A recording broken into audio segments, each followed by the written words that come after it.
It's coming. The July Berlin Fan Fest is fast approaching. With it, we're bound to get so much more information about Final Fantasy XIV's next expansion, Evercold. However, it is our duty, nay our sacred right, to go over your theories about what may happen in Evercold. Let's try to identify characters, understand what's going on, and pick away at the details hidden in plain sight. Hello everybody, it's your boy Jmulls, and we have a lot to talk about. Okay, we got a couple of wise guys in this community. Up first, we have at Davude123 who says, it's Wuklamat, not Y'shtola. So what the heck are they talking about? They framed the Evercold trailer to be a story that this old cat lady is telling to this little dragon boy, huddled up for warmth in this world overturned or overtaken. I've heard it both ways. By ice and snow, hence the name of the expansion being Evercold, right? Recently, we have been theorizing about who this old lady could be, and we've kind of ruled out Y'shtola just based on the color of the tail, though that isn't like a firm piece of evidence. Who knows? Maybe she like dyed it. Maybe fur/hair color just gets dark as, I don't know, cat girls age. Who knows? I don't know the science behind cat girls yet. For the lore, I am willing to learn. And apparently we are so down bad for another extension of this trailer that we now have to consider the possibility this old lady is Wuklamat. Well, I mean, she could have casted a glamour. We got a few free Fantasias over the course of Dawn Trail. Maybe we'll get another one for Evercold. Maybe this entire time Wuklamat was never a Rothgar. She was just a Makoti in a giant fursuit. I mean, the possibilities are there. Are they likely? No, but they're there, and we shouldn't necessarily discount them. Maybe we should, and I'm just stalling for time. The world may never know. Next up, we have Tres theories that kind of cover the same topic. First up, we have at Dumpster Bun, who says, what if the boy aura is actually a flashback of the grumpy cold man aura seen later in the trailer? And then we have at Mr. Leo6986, who says the aura kid is going to be the one-eyes guy. Hair color matches. We're going back to the Evercold teaser trailer like it's the Magic School Bus. So this is arguably our best shot of the aura kid. There's also something kind of funny about this entire trailer. The one-eyed guy. The guy who's looking over the totally not an aura version of Aerith from Final Fantasy VII, who's doing the praying pose, as she basically despawns. And then we have the one-eyed guy looking on to like what we can imagine to be either like some kind of ghost spirit or maybe a memory being conjured up here. But we do actually get a good shot of this guy. And while the hair color here isn't one for one with the kid, you gotta remember, this is an old guy. This dude is going gray here. Also, I just kind of noticed he has like an audio jack here for like a hairband or whatever it is. So maybe he just really likes wired headphones. Who knows? I'm getting sidetracked here. Besides that, if you look past the gray of the hair, it is a rather dark color that does kind of line up with this kid. It's hard to tell with certainty, but also this kid's hair seems to have some highlights. Maybe that's like the reflection, but it looks like highlights to me that somewhat resemble this. Again, I'm not the best with color, and these scenes do have different lighting, but it is interesting to think about. Now let's look at the other elements of being an aura here, and that is the horns. We can see they're rather straight, shorter up front, longer in the back, but this one just kind of has the curved horns that go up front, and we can see there is nothing in the back here from this shot of the trailer. And we can also look at the scale like between his eyes right here, almost like it's forming an arrow pointing down to his nose, and he kind of has that going on, but it's a different shape. So I do think it's fair to say this is a different guy, unless there is a possibility here that this dude is a Winterer, and maybe he's pulling like a Betelgeuse from ReZero, where he's actually like some kind of spirit and he can go and inhabit a different body. That feels like a massive leap in logic, but it really wouldn't surprise me if this dude is the Winterer, and who knows what his theme of his story is going to be. So having somebody that can body hop, sure, it's a plushie, but Calyx has already done that. Though I think it's safe to say there's probably a different explanation for this than this guy being the kid in the trailer. Maybe the kid is just somebody inconsequential that only really exists for the trailer and for the narrative framing of the trailer. Maybe he'll be a different character. Maybe the kid is related to this guy, like a son kind of deal. Maybe the theory is kind of onto something and this part of the trailer takes place way in the past, and he could like end up being the father of this guy or the other way around. Who knows? We'll have to wait. But I think the safe bet right now, they are probably two different people. I forgot to point this out before, but it is rather interesting to me how this part of the trailer goes from the one-eyed Odin guy immediately back to the kid. Now, granted, this is only the first phase of this trailer, and with each of the fan fests, they're probably going to expand on this and give us additional scenes, so it's entirely possible that in the final trailer, there'll be an additional scene between these two. But if there isn't, maybe they are trying to draw some kind of connection between these two, though I do feel like that's kind of a reach. But getting back on topic, there is apparently another character whose facial markings line up a lot with the kid. Next theory comes from @VVA70, who says, so people keep suggesting the old lady as Y'shtola for, I'm really not sure what reason, but here's the real zany theory. Clearly the boy she's talking to is Magnai. After all, he does have basically the same facial options. Now I can already hear what a few of you are saying. That is clearly not what this is going to be, or what you guys are actually saying, who the heck is Magnai? And to those of you who said that, I would say, how dare you forget my boy? How could you forget the little son? Might be more shameful behavior than the price of GTA. Now we do what we always do when I don't actually have footage of a specific character or moment. We find him online, and we have an entire page dedicated to Magnai Oranir, the little son of the Azim Steppe. Wait, it's actually listed under alternate names. That's funny as hell.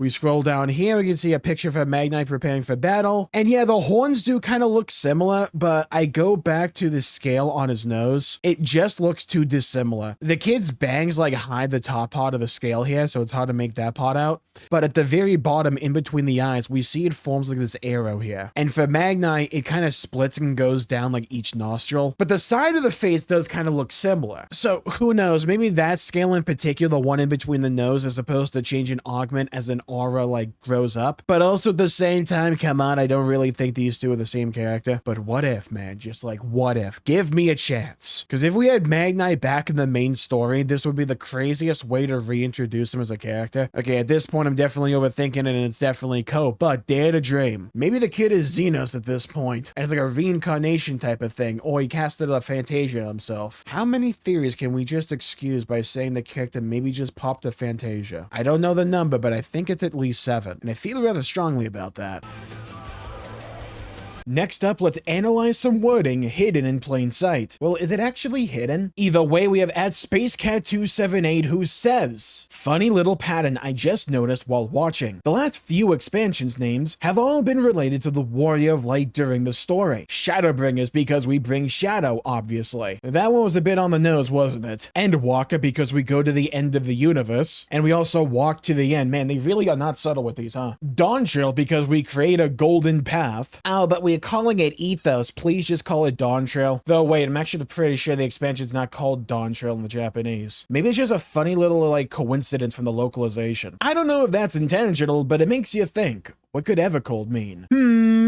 Lol. So here's my thing when it comes to the name of the expansion, Evercold. I think it goes hard. I love the sound of it. I also think it's just because the 4th is really cool. And not in like a, oh dude, cool trick there. I mean like the temperature's low. Now maybe they could say, oh, there's gonna be an apocalypse on the 4th at some point where the cold gets even more out of control than what it already is, and it like threatens even the people up in the sky, and we'll call like the end result the Evercold, or we'll just call the state of the world of the 4th right now in this basically snowball Earth, we'll call it the Evercold. Maybe it's something like that. I do kind of feel like it's just called that because the zone is really cold. I think it's that simple, and I kind of like it because of that. I can appreciate just how on the nose the expansion names are. Let's also be fair here. The entire premise of the 4th and the story we're going to contend with when we get there is you have a world that was once thriving and lush, full of life, that has just been overtaken by this endless Evercold. Yeah, you like what I did there though, yeah? And it really wouldn't surprise me if one of the big themes going into Evercold and dealing with it, especially like when contending with this one-eyed guy, right, is whether or not this cold will ever lift, and if this is just going to be the new normal for the world going forward, if it's just going to be the natural state of the world. Will the life ever come back, or is it going to remain Evercold? Perhaps it can also contend with like dealing with wanting to return to those halcyon days from before the snowball Earth effect that's going on with the 4th right now, but also having to slowly come to to the realization this is probably going to be your new normal going forward, and you'll have to like make do with what you have. And if you're going to save this world, you can't just do so by trying to go back to what it was, because that world is frozen over and now it's just a cold corpse. Now, did I just call the story for Evercold there? Probably not, but I really wouldn't be surprised if it goes somewhere in that direction. I think arguably the most important part of this trailer, though, is that there's a whole bunch of fish up here, so, you know, even with the world perpetually frozen in ice, maybe we'll be able to go ice fishing. Maybe that'll even supplant ocean fishing for the expansion. We just, like, dig a hole in some ice and go cast a rod into the water. Time will tell.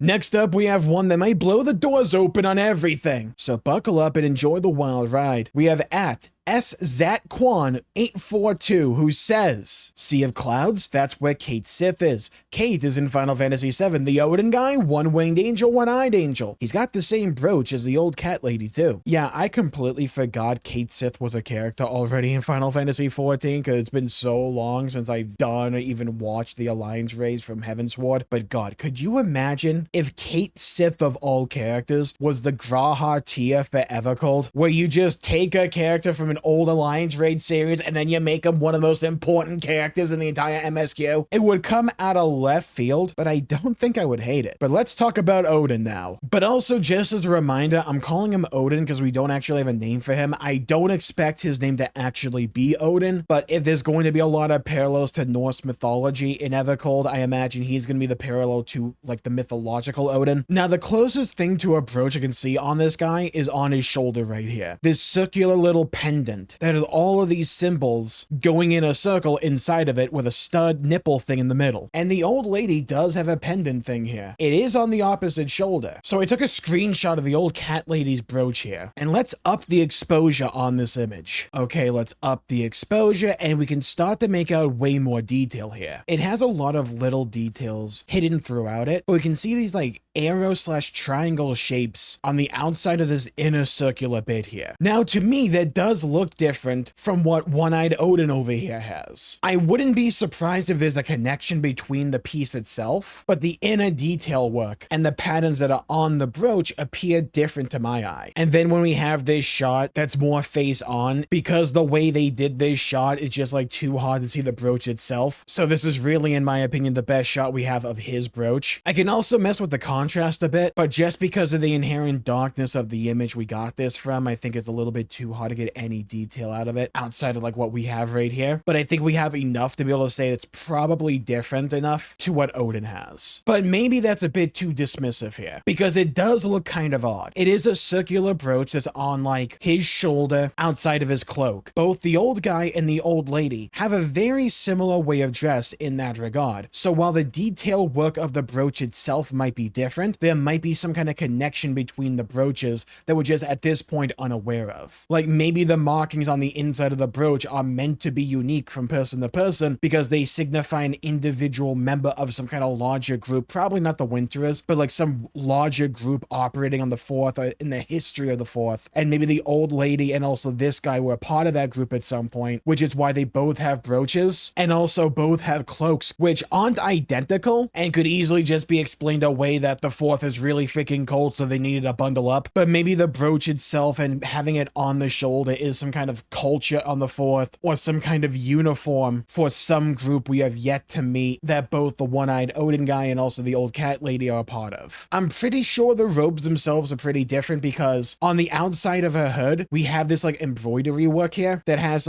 some kind of image here. It's either like a flower or it's a butterfly. I think it's supposed to be a flower, some kind of 4-petal flower, but that could also just easily be a butterfly. Throughout the trailer, we've had imagery of flowers like right here as well, right before this flower itself freezes over. As I was trying to go find another picture of a butterfly throughout this trailer, which I'm pretty sure is on like the tapestry, I noticed there was another shot that was more face on with the cat girl here. So I took an image of this brooch here and threw it into Affinity with the same contrast and exposure adjustments as this one. This is the old one. The one on the far left is the newer one. And I think it's a bit easy to see this, or at least the detail work that is on that brooch. Now, what it represents, hard to tell right now, but it kind of seems to consist of a bunch of chains connected together that form this circle in the middle, and then you have these like arrows / curved triangles at the points of what you can like draw a square from 4 points on the circle itself. Again, it's still really blurry. Might just be a cool image they wanted to put on the brooch. Maybe there's some kind of deeper meaning going on here. We'll have to wait and see. Yeah, I managed to find the butterfly that I was looking for. It's right here. Let me move my webcam. It's right here. Yeah, it's on the tapestry. It's at the very bottom with all the other animals and snowflakes. And speaking of, I noticed something rather interesting. There's a few different shapes they utilize to represent the snowflake on this tapestry, but they tend to have some similar elements to them, right? Let's use this snowflake as like a representation of what I'm talking about, where you have these like upside down triangles at the ends of each of the lines here. You know what that kind of reminds me of, like visually? And also something like this symbol right down here on the tombstone. It kind of reminds me of the cat lady's brooch here. It's like you kind of have the upside down triangle at the end of what you can kind of draw a line from. Now, granted, it's kind of hard to tell entirely what this is supposed to be and all the little details that comprise this image, but we can gather some things here. And with how the fourth is completely overtaken by frost, it really wouldn't surprise me if they worked like a snowflake image or something that's supposed to resemble a snowflake into whatever brooch this old cat lady has. You can also kind of see it on the inner circle here as well, especially with this symbol here in each of these like boxes, or let's call them petals for like lack of a better word, that kind of remind me of like a fleur-de-lis. It really does kind of feel to me like they're either using a lot of cross imagery or a lot of snowflake imagery and different patterns and symbols to represent snowflakes in this brooch for the old cat lady. What that could represent, who knows, might just be because the fourth is really cold. Maybe it's supposed to mean that the old cat lady is actually the winterer, and this guy that gives off Final Fantasy bad guy energy is just kind of like a red herring or like a bait and switch. Was supposed to think he's the winterer, he's the bad guy, but it was actually Boomer Yashola the entire time. You know, I really think theory crafting for Xenoblade has broken something in my mind, because what am I doing analyzing the brooch of this old cat lady in this trailer? We desperately need that Berlin Fan Fest badly. We just need more information at this point. Save us, Square Enix, you're our only hope. And here's where you come in. Leave a comment down below with your own thoughts, your opinions, your theories on the future of Final Fantasy XIV Evercold story. What you swinging for the fences and throwing Hail Marys. Or if you have a really good theory, leave it in the comments down below and I may react to them in a future video. While you're down there, please leave a like and subscribe. It really helps the channel out and helps support your content, and I greatly appreciate it. And the Steam summer sale is upon us, people, and there are some absolutely insane savings ripe for the picking. So here are my best recommendations and the games you need to keep an eye out for in this Steam summer sale. Want to find out more? Check out this video right here. Thank you all for tuning in. Stay safe. Have a great day. And I'll see you all next time. Bye-bye, everybody. Until we meet again.